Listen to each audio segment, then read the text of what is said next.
about a factor in manifestation and creation, and really the aspects of creating the life, the persona, everything you've always dreamed about having through utilizing the law of assumption. Now, we hear a lot about the law of attraction. The law of assumption is part of the manifestation process as well. And one of my favorite New Thought teachers is Neville Goddard. And he talks a lot about the law of assumption and how you can utilize this very powerful universal law to create everything that you desire. And so I want to talk a little bit about how the law of assumption differs from the law of attraction. So in the law of assumption, basically you dare to believe in the reality of your assumptions and watch the world play its part in its fulfillment. But I want to take this a step further, or really explain it properly.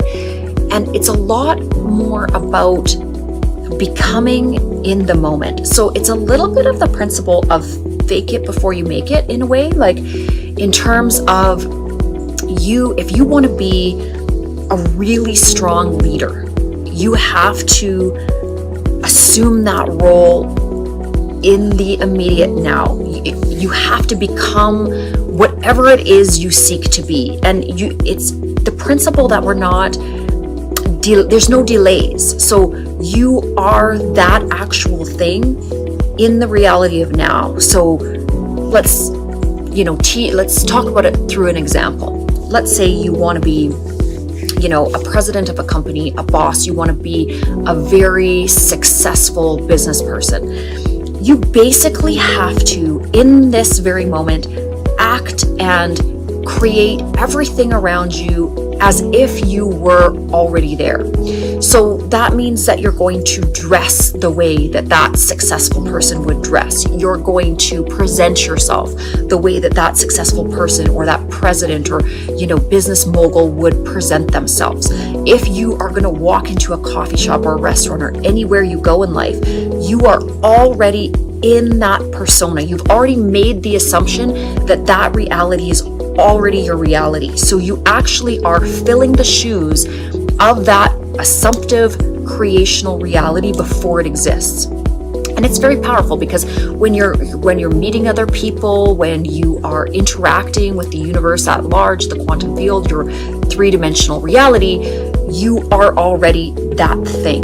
And so that's the point at which the law of attraction kind of kicks in, because due to that frequency that you are emitting, you're pulling all of those things into your external reality through the vibrational frequency that you're emitting, really stepping into that role that you want to play. And remember, imagination is the key. So it is your imagination that is creating reality. And of course, because we're all seeming to be in individual separatized units, also the collective consciousness is co-creating at all times. We're all interconnected.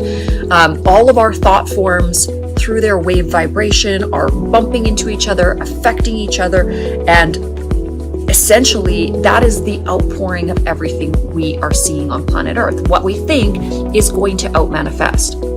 So if you're wanting to really diligently utilize this principle in your life, again, it is very, I don't want to say it's very intuitive and obvious how to do this. So again, I don't want to say that it's super obvious on how to do this, because again, if it was obvious, we all have the perfect relationship, the perfect dream job, dream career, we'd be traveling, we'd be doing everything we've always imagined. So obviously, there are hiccups to this, or there are ways that we are miscreating with the field. Now, I mean, one of the roadblocks to utilizing the law of assumption is any kind of victim mentality, living in your past, reliving past patterns or past mistakes will of course not align you with this law of creative assumption. Because if you are utilizing this very powerful consciousness that you have, that you're a part of as a co-creator here on planet Earth, if you're utilizing that to think of negativity, to think about past traumas, to think about things that came before and why things won't work out for you, or you know, I've even heard people say, like, I just have bad luck, like nothing ever goes my way, you know. And again, that's the law of assumption working with a more negative polarity, or a negative aspect to it. And what you are saying and what you are thinking and the embodiment of what you are is actually, again, it's going to be what your reality shows to you. So if you're saying that you have a lot of bad luck, if you're feeling that you have a lot of bad luck, or nothing ever goes your way, or you just don't get good opportunities and things don't seem to line up for you, then yep, that's what's going to happen. You're going to just see that in your reality. And so that is why having this undeniable confidence about yourself, having this bright light giving energy, positivity, an expectant energy. So again, we're assuming and we're expectant that everything that we've ever desired is going to be coming our way, and it is just going to happen. It's already done. It's basically on the etheric realm and in terms of the higher dimensional layers of reality. Because you wished for that thing or thought of it powerfully through the mechanism of your thought forms and your visualization, and then your emotion, which really magnetizes everything towards you, it is already done in the unmanifest or the non-physical. And there sometimes are time delays in terms of the things that you want to create manifesting, but you have to walk the walk and talk the talk. You have to have absolute internal and then external belief. So what is emanating from within, what is your core frequency and your core desires, aligning with that as much as you possibly can in every moment. Not getting discouraged. You know, if something, you know, is going wrong or you're having a bad day, it's very easy to recalibrate through the diligent practice of making that assumption within yourself that everything is always coming to its highest manifestation for you.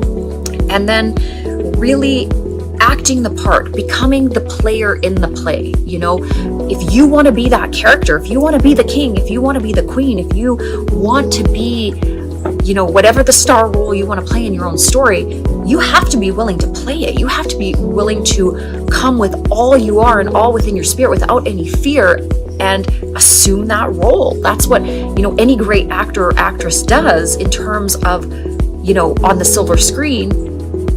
We're expected to do the same thing within our lives. We're playing a character.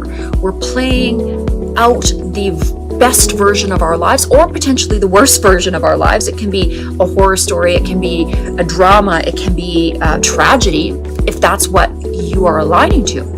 If you're sitting there thinking all day long, you know, how traumatic life has been and how things have not worked out for you, and the things that everybody else gets just isn't in your cards, well, then yeah, it's not going to be in your cards. But then you have to ask yourself the question, like, do I like residing in this misery?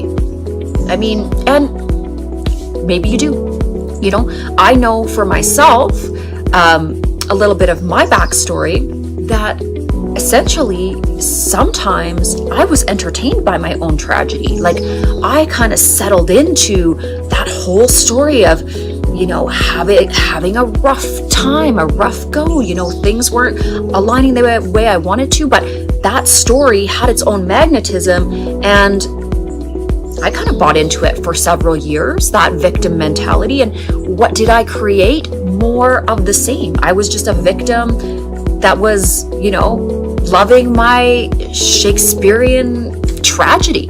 And not that I really loved it, I was just very good at playing that part when I was younger. And certainly, yeah, there was definitely things that I had experienced that, you know, were a catalyst for growth and were a little bit uncomfortable.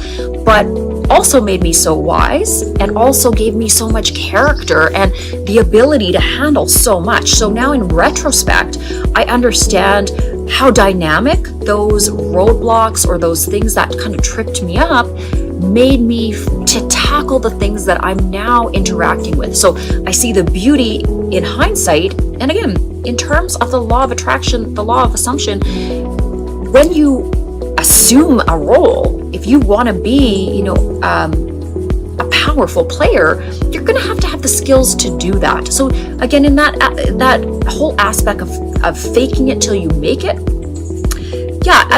in the beginning, you're kind of assuming, you're kind of, playing a role that maybe you don't really know quite yet how to play.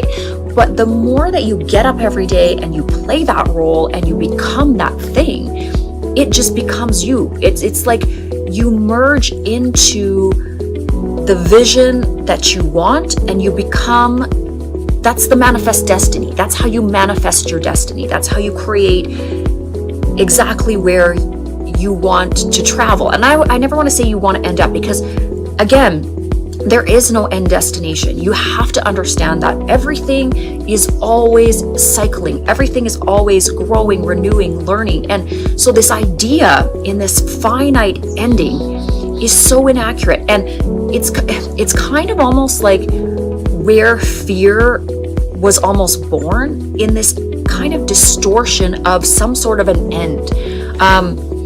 Certainly, in the universal mind, something conceived of an end, which, okay, we understand that thought form exists, but it's a distortion. It's an impossibility. There's always going to be something after something. We know this. I mean, even after a person dies, their body disintegrates and there's still new life that forms. A flower grows, a tree grows. If worlds are smashed, two planets collide, or a sun, if it dies, there is always something coming after that death. So this idea of the nothingness or an absolute ending is just, it's not possible.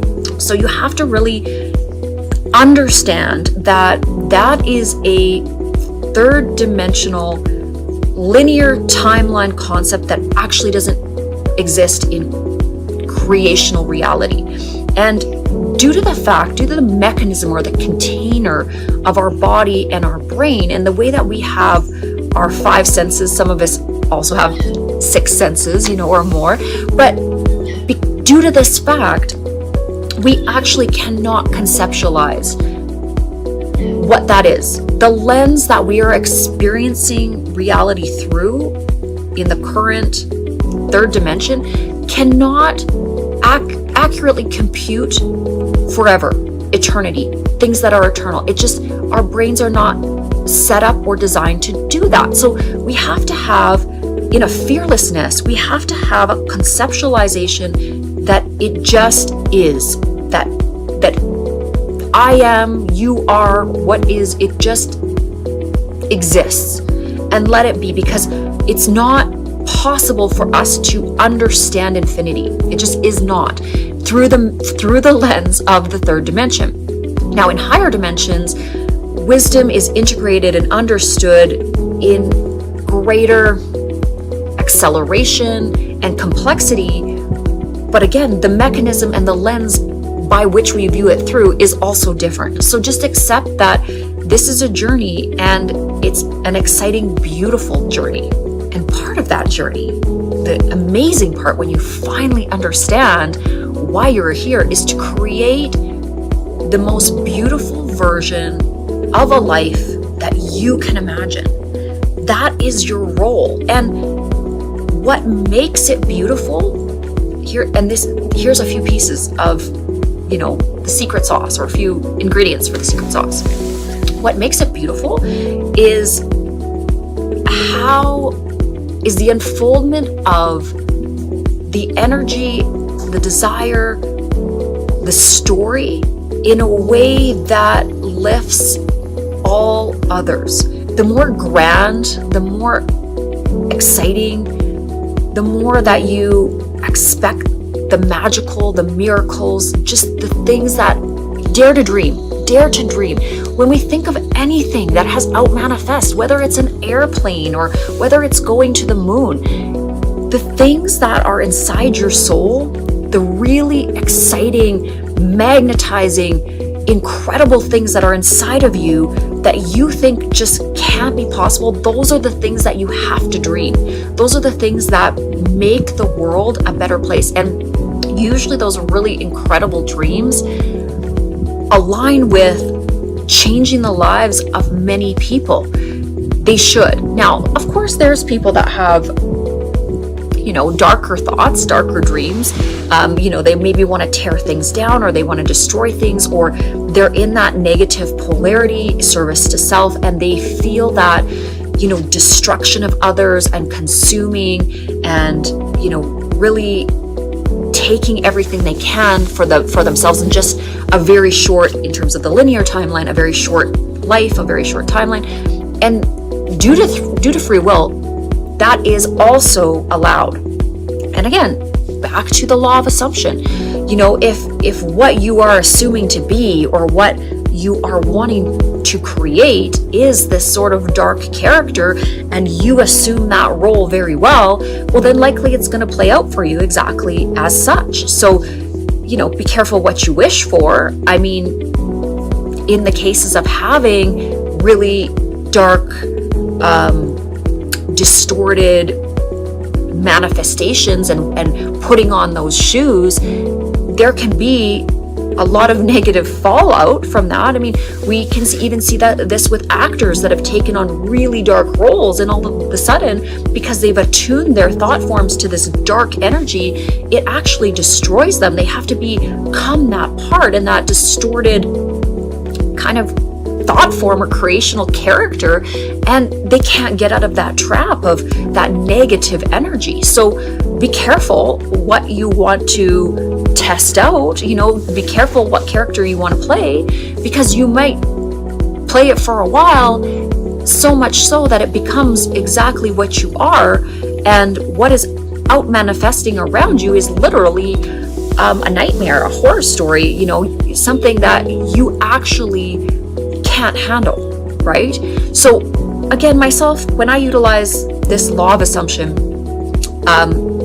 again, it is about becoming. It is about being in the moment, that bold warrior type character that can handle anything, can create anything, can magnetize themselves in this sort of alchemy that brings all of the pieces together for the most epically phenomenal life story possible.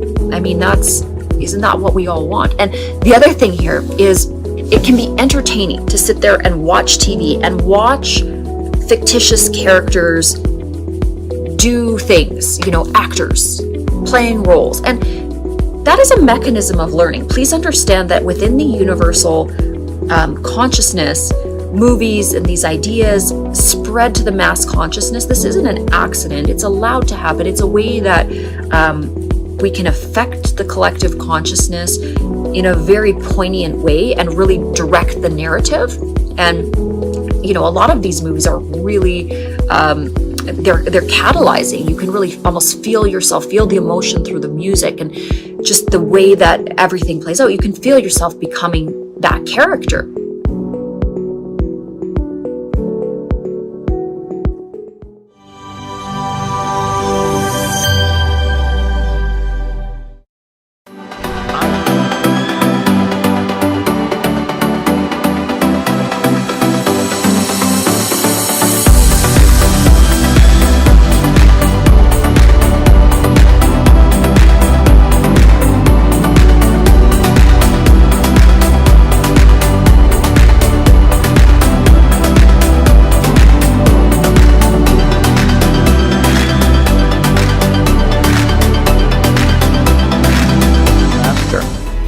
From knowledge to experience to wisdom, from mind to body to soul, from thinking to doing to being, to learning it with your head, applying it with your hands, knowing it by heart, to believe, to behave, to become so conscious of your unconscious self to know thyself so well that you don't default back to that old personality that's a set of hardwired thoughts and attitudes and beliefs. Nothing changes in our life until we change.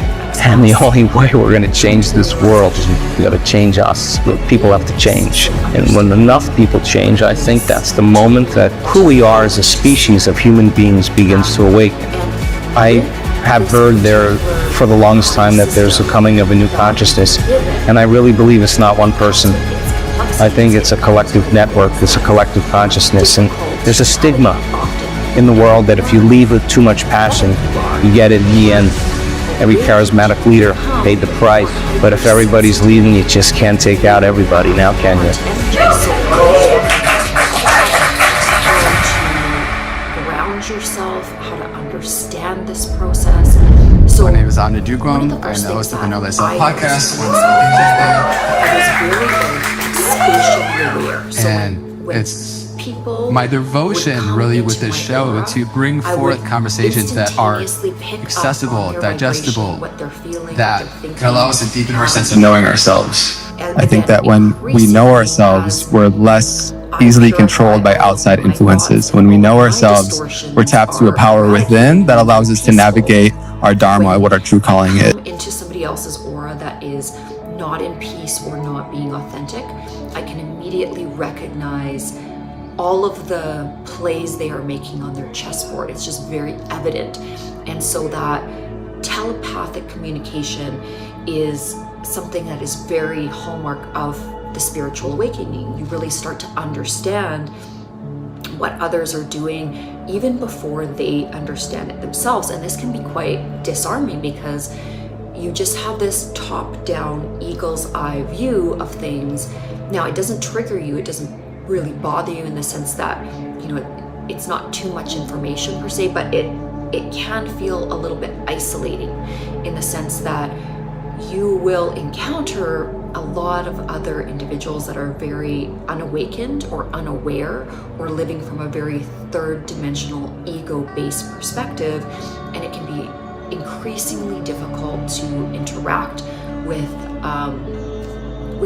really shallow conversations. So, you know, you'll often find yourself wanting to retreat because you realize in this energy exchange the valuation of the energy exchange. So things like small talk or, you know, simple conversations that yield no learning, that really have no purpose, or that the conversation in and of itself is of a negative energy or seating itself in the negative polarity, you'll be able to identify that very quickly. So if, let's say, you're at work and a group of individuals are gossiping about somebody else or talking negatively about somebody else, something that would hurt another or would be intentionally to pull somebody's energy down, you'll find you can't even partake in those conversations. You'll be pulling yourself out of those conversations.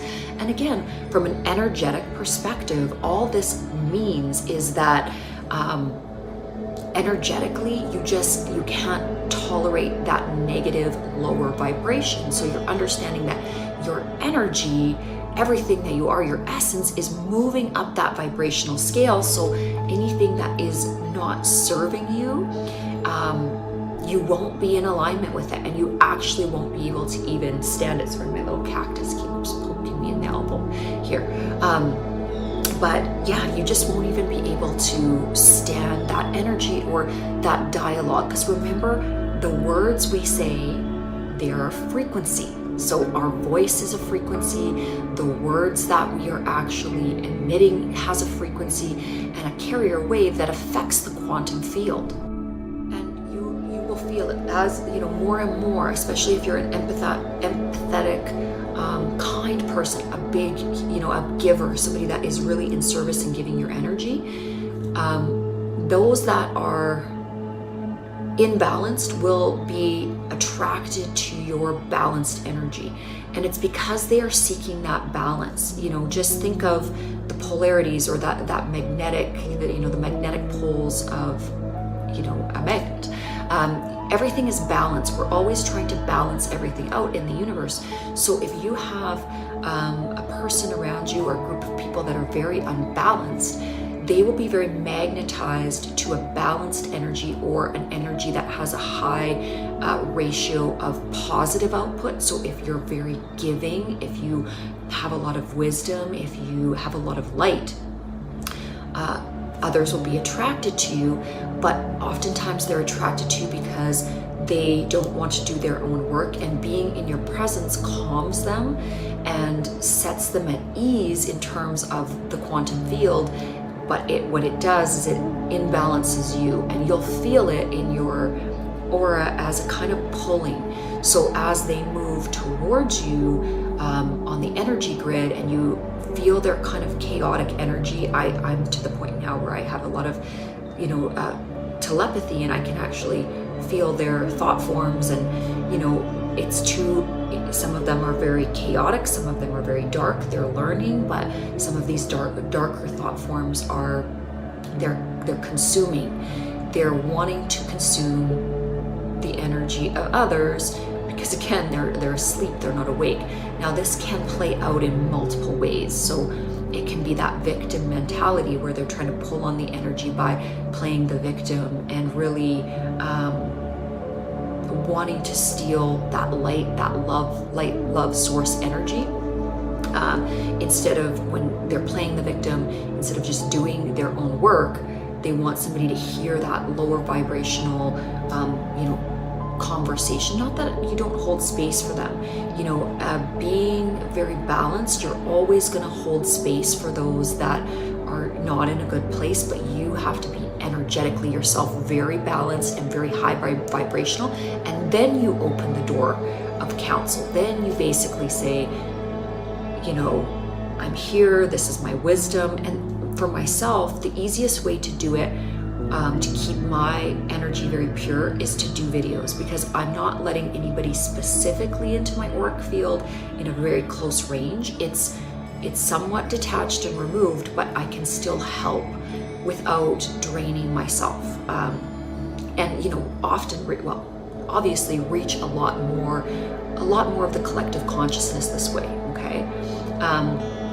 And again, everything happens for a reason. That's why the internet was put in place, for that interconnectivity between our collective consciousness. And as things evolve, that's why we all have, cell phones and devices, so that we can all learn in this very interconnected way as we, really coalesce as a human collective consciousness. That's also why, there's YouTube, because each consciousness can now project itself out to the masses, to that multiplication factor, that holographic aspect to our universal fractal self, okay? There's no coincidence to any of these things. Humanity has had in the past, or through its linear timelines, raised itself to the junction point in terms of the equilibrium of planet Earth, where these things were allowed to out-manifest so that the collective consciousness could share information. Previous to these timelines, had these technologies been given to human beings, they would have been used not in the correct ways. I'm not saying they're used 100% in the correct ways now, but there are enough checks and balances within the international communities and within the global human rights movements and the women's rights movements, and enough equality now that these platforms can exist, still in a distorted fashion to some extent, but enough of the correct truth, the pure teachings, are allowed to be disseminated to the masses. This is part of how we are learning through the mechanism of the body, the dynamic kind of unfoldment process, how to work with our own energy centers and the energy centers of others, and then also how to interact on a higher vibrational existence with others. Because again, once you get up into the higher realms, there is no attack, there is no distortion. So we have to move from this very lower level, third dimensional thinking where, here on planet Earth, people manipulate each other. They try to negotiate to get the upper hand. They lie, they're deceitful. There's jealous energies that, want others to fail. There's very narcissistic energies that want everything for themselves. And all of these sort of lower vibrational energies, competition, judgment, comparing, these are all negative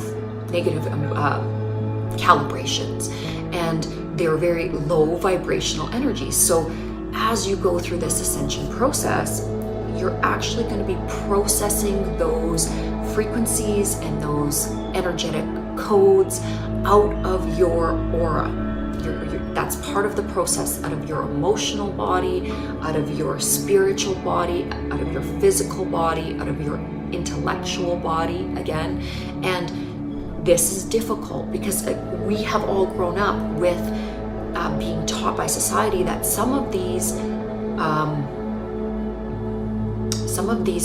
things that we do actually produce reward.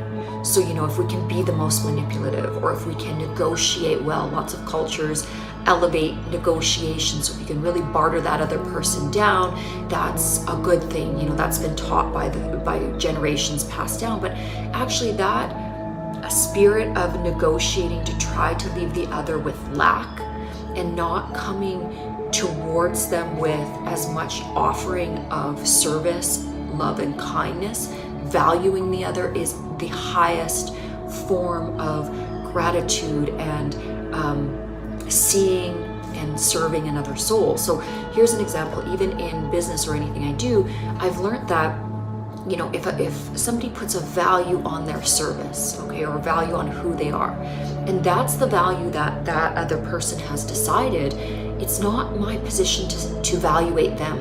So I'm always going to pay what they are requesting in honor of them, in gratitude, and I'll pay them more, I'll tip them.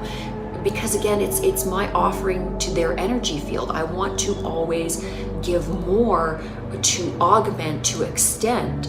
And it's a different way of thinking from the old way of thinking, but it's more beautiful, and it opens the heart space. When we treat others in this way, we open them up to not feel guarded and compressed. When others can see the world as loving and giving and in service of them, it allows the inner child in them to open up and flower and become more one with all, but also more safe within society, within the world at large, and not seeing the world as a place that needs to be conquered and scary and that we need to guard against, but a place that we can play with, that we can interact with, and it can create beautiful a beautiful unfoldment of what reality should be. So again, it's a bit of a different thinking, but when we're understanding energy and how we can interact with others around us, these are some of the very powerful things that will start to heal our heart, will start to heal our auras and the energies around us, and we'll have that ripple effect to our human family and to the earth plane and the biosphere and everything like that. So, there's so many powerful lessons in the things that trigger us, in really looking at what around us sort of irritates us, even if we're not showing that irritation to the outside world. If we're just experiencing that irritation of somebody else's energy internally, it's really, really important to take a break. So more about the subtle triggers. When we are irritated by another's energy, and again, I had a lot of downloads. I'm having a lot of downloads with a lot of this and trying to integrate it as best I can.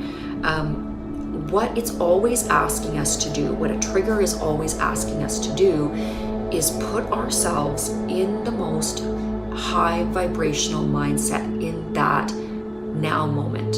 So if somebody is irritating us, they're doing something that's really annoying, what we're asked to do is step out, observe, and put them in the view set or mindset of a child. Okay, obviously, a lot of times they're grown up human beings that are irritating us, okay? But if we can look at them through the lens of a childlike energy, we can immediately see them, forgive them, and understand that what they are doing is an innocent behavior. It is a sleepness. They are asleep. So if they are, asking a lot of foolish questions just to pull in your attention, you might find that irritating because the questions might keep going on and on and on, and they're not really seeking type questions. They're not really purposeful. They're very surface level, and they're often just made to, as mental chatter, or, that out expression of the ego just nattering away and asking questions for the sake of asking them and pulling that energy, away from that center point, okay? So don't be triggered by that, in the sense of don't let it piss you off. Just see them as a child that is crying out for attention. If anybody's inner child through unbalanced behavior is crying out for attention, it's because they're not perceiving love through the heart chakra. They're not receiving that love from the all that is the field, the source, okay? And so they're trying to externally link their energy field to something that they anticipate or they perceive as a loving, warm energy, okay? But it can actually work against them, because they're not doing their own work. They're not realizing that to get love, to gain love, you have to be ready. You have to be a receiver of that love. So you have to have your heart chakra, your heart center open. And the only way to do this is to be vulnerable. That means you have to let your guard down. You have to open up to your true feelings. And if you aren't able to do that, if you aren't able to truly express what you're feeling without fear, you're closed off, okay? And so you're gonna have kind of childish, unpure, unawakened ways of communicating. The other thing that people can do is, maybe be sarcastic, be over the top, like, very high energy, kind of like, hello, I'm here, watch me, see me, here I am, almost like manic type energies. Of course, manic type energies, where the person is just in your face and just trying to like suck the attention out of the room. It's like that attention seeking behavior.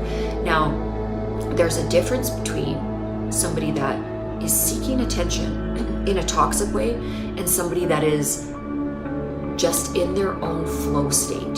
Sometimes you'll go into a bar or club, or you're out and about and somebody is just dancing and being themselves and into themselves, like just being them in their flow state. And that is very magnetizing, because they're not worried about what other people are doing. From the collective, others might say, oh, that person is showing off, because there's a magnetism being pulled towards them because they're being their authentic self. But it can be, to the unawakened collective, it can look like showing off.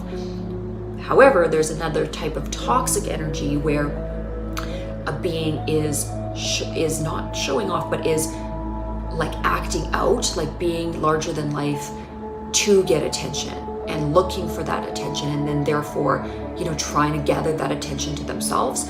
It's a different type of output. One is sending out love and light, attention, and to stop and feel your way through.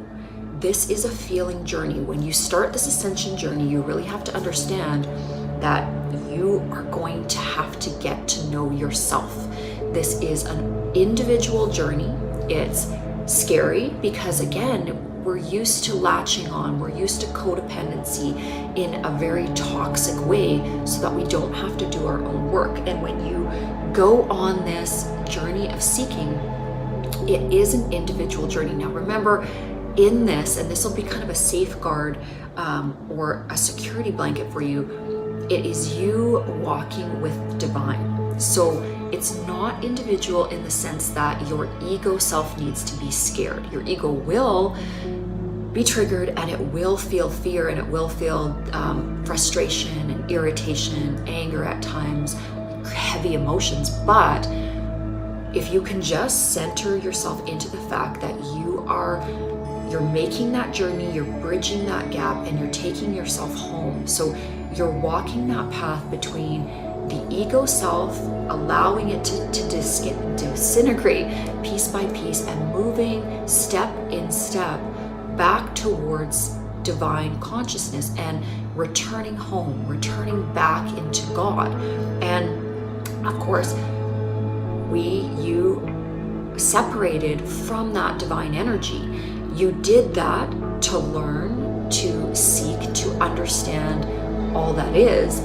But in that journey, you built around yourself this egoic mind, this mind that was the mechanism of separation. And in that mechanism of separation, the lower centers, the primal mind, that which sits in fear and attack, was part of that construct of your ego. So when you're moving out of these lower energy centers up into the upper echelons of the mental construct, you still have to break that up. It's like breaking that ice. If you're trying to get to that wonderful pure clear water below, and you have this sheet of ice, you're going to have to chip it away, and it's going to take work, and there is a process in it. Okay, so remember, when you find that you feel these intense energies bubbling up, triggering you. So specifically, and I mean, anger is a very easy one. When that anger is coming forward, it's a very strong, fiery, emotional energy, and an emotional, it takes hold of your entire being.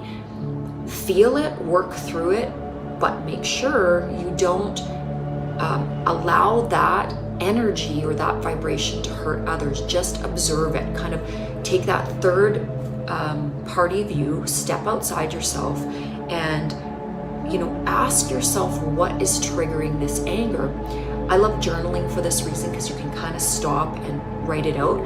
You can also make videos for yourself. You can talk to your friends. You can talk to people that you feel in your environment are very wise. I always say, if something's triggering you, go to the person that you feel is the wisest. Don't go to the people that maybe will help you cultivate that energy in a toxic way, because again, there's going to be mirrors around you that will allow you to do or to be very toxic in that energy. So seek out those with the highest wisdom that can really gently move you through that energy. Now, myself, I don't get triggered by immense anger or crazy sadness anymore. I tend to work more with the subtle energies in my energy field. So if things are kind of irritating you, and I find for myself now, it's more spatially.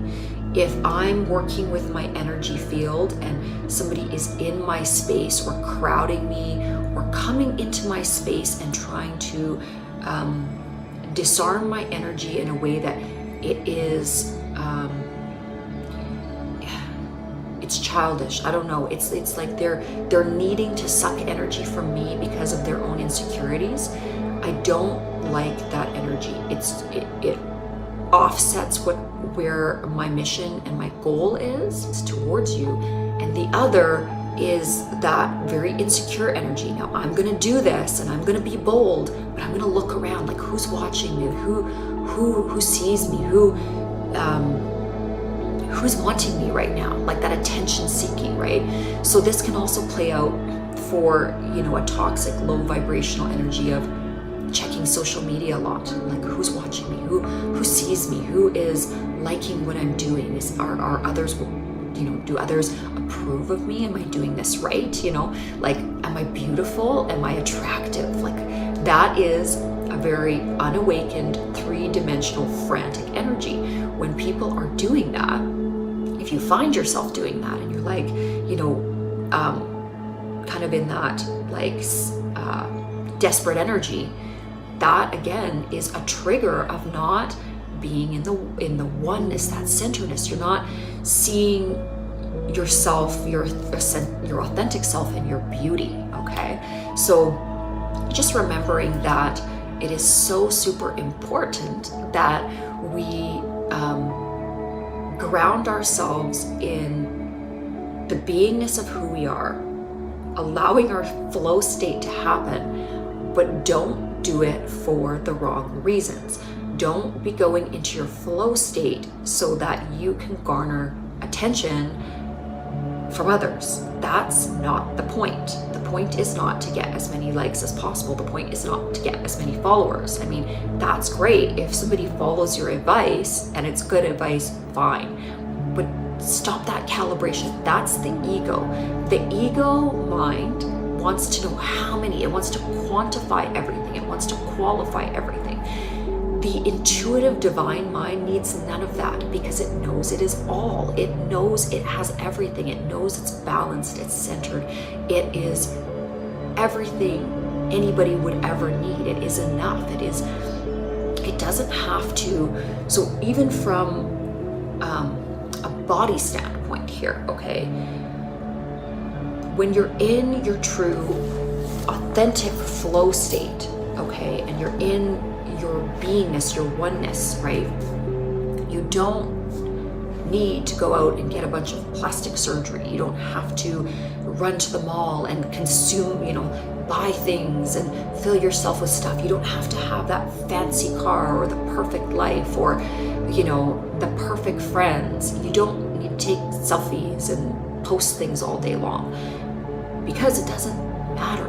What matters once you become grounded and whole is how you feel.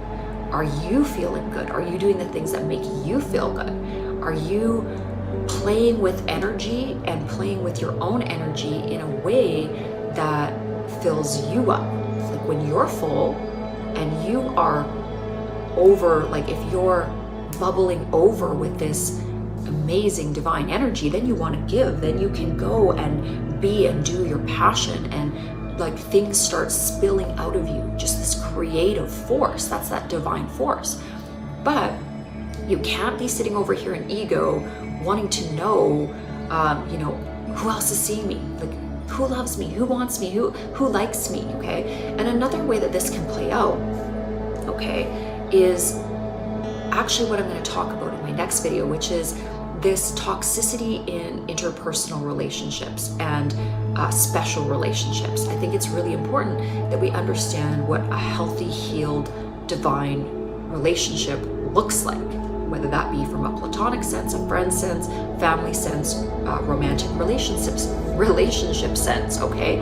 All of these things matter in terms of us as human beings learning about energy fields, our energy field, our auric field, our soul mission on planet Earth. So again, it's all learning. It's all about raising our vibration, getting to that equilibrium where we feel that light energy, we feel that love, creative, safety. The most beautiful energy you can be in is peace. Peace is bliss. You will feel bliss when you're peaceful. And safety and peace are linked, okay? They need each other to exist. You can't feel peace if you don't feel safe. Okay, so this is the upper realms that we're trying to integrate